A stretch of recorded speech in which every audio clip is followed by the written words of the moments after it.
नमस्कार दोस्तों, आज हम सुनेंगे नवरात्रि की व्रत कथा।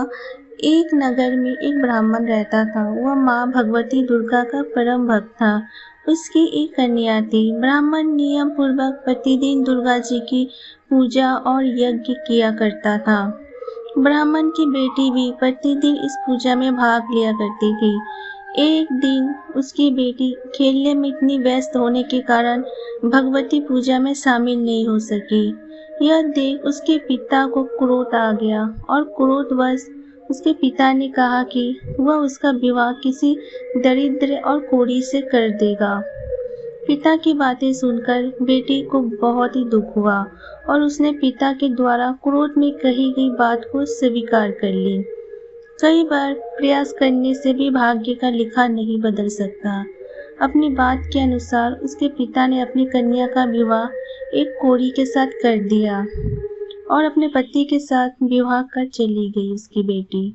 उसके पति का घर न होने के कारण उसे वन में घास के आसन पर रात बड़े कष्ट में बितानी पड़ी। गरीब कन्या की यह दशा देखकर माता भगवती उसके द्वारा पिछले जन्म में की गई उसके पुण्य प्रभाव से प्रकट हुई और सुमति से बोली, हे कन्या, मैं तुम पर प्रसन्न हूँ। मैं तुम्हें कुछ देना चाहती हूँ। मांगो, क्या मांगती हो?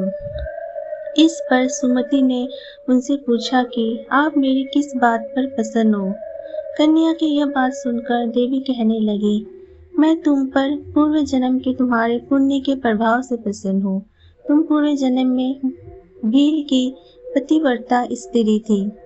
एक दिन तुम्हारे पति भील द्वारा चोरी करने के कारण तुम दोनों को सिपाहियों ने पकड़कर जेल खाने में कैद कर दिया था। उन लोगों ने तुम्हें और तुम्हारे पति को भोजन भी नहीं दिया था। इस प्रकार नवरात्रि के दिनों में तुमने न तो कुछ खाया और न ही जल पिया। इसलिए 9 दिनों तक नवरात्रि व्रत का फल तुम्हें प्राप्त हुआ।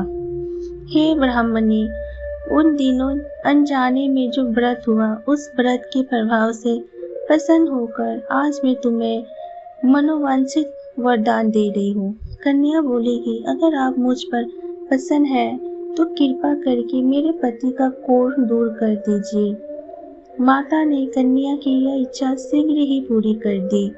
उसके पति का शरीर माता भगवती की कृपा से रोगहीन हो गया